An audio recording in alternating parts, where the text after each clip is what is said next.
So आज फेरि हामी चाहिँ अनबक्सिङ भिडियो बनाउँदैछौँ रातिको टाइममा। दिउँसोको टाइममा भ्याइँदैन, सो रातिको टाइममा चाहिँ हामी यो अनबक्सिङ भिडियो बनाउँदैछौँ। अब चाहिँ हामी यो अनबक्सिङ गर्नको लागि स्टार्ट गर्न गयौँ।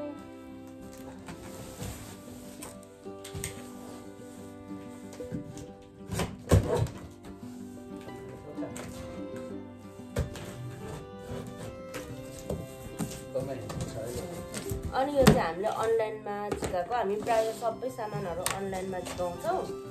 अनि यो अनलाइनमा झिकाएको हो हामीले।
यो चाहिँ सबै हामीले जोडिसकेको छौँ।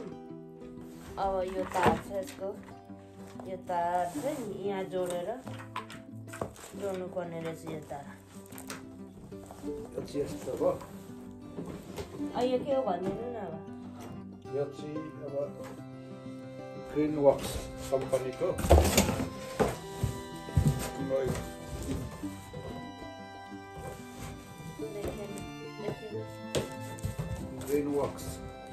ग्रीनवर्क्स कंपनी को 20 इंच को 13 एम्पियर स्नो थ्रोवर स्नो फाल्ने। यो चाहिँ कर्डेड हो, पेट्रोल नन कर्डेड हुन्छ। यो कर्डेड भनेको यो तारसँग यो बिजुली लाइनमा जोडेर चाहिँ यो तार चाहिँ जतिको पनि हामीले लगाउन सकिन्छ। जतिको लामो चाहियो हामीलाई। कति पैसाको हामीले कति डलरको चाहिँ लगभग $300 जति यो सबै गर्दाखेरि। यो सबै गरे अनि यो चाहिँ मैले यो र यो फाल्टा झिकाउँ एउटै फाल्टा झिकाएको हो। यो $300 मा लगभग यो सबै जोड्दाखेरि $300 को। यो तार चाहिँ लगभग कति 120 मिटर को 120 मिटर को हो। यसलाई चाहिँ अब यहाँ जोड्ने, यो चाहिँ तार हाल्ने राख्ने ठाउँ सजिलोको लागि हो। अनि यो तार चाहिँ यहाँ जोड्ने हो यो त प्लगमा जोड्ने हो म चाहिँ अब यहाँनिर जोडिदिने हो यस्तो जोडिदिने हो यसको अन अफ गर्ने चाहिँ यहाँ रहेछ यहाँनिर अब भरे त्यही युज गरेर देखाउने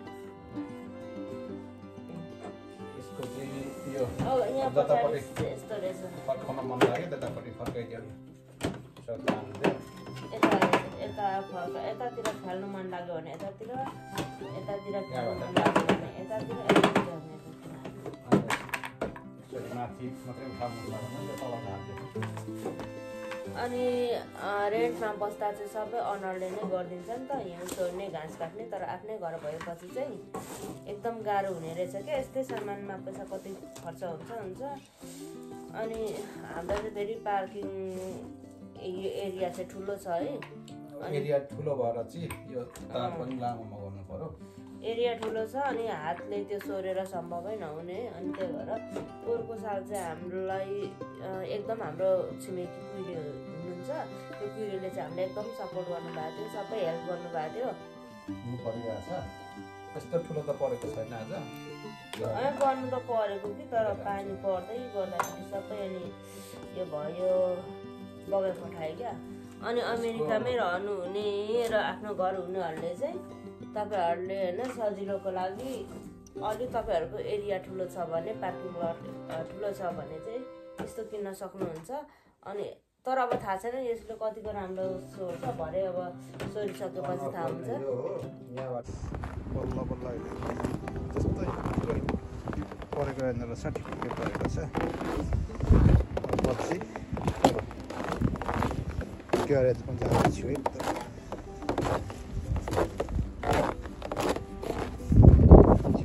एरिया हो यहाँनिर चोर्नु पर्नेछ तलदेखि तर यस्तो बाक्लो झरेको छैन यो चाहिँ अस्ति झरेर रहेको हो यो बिचमा गाडी अट्ने मात्रै यति सोर्नु पर्यो भनेको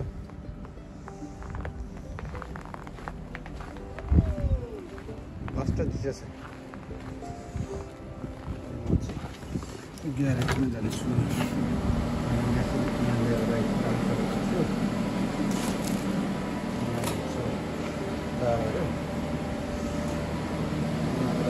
गाडी छ चिसोवाला चाहिँ गाडी अन राखेको छु मैले अब चाहिँ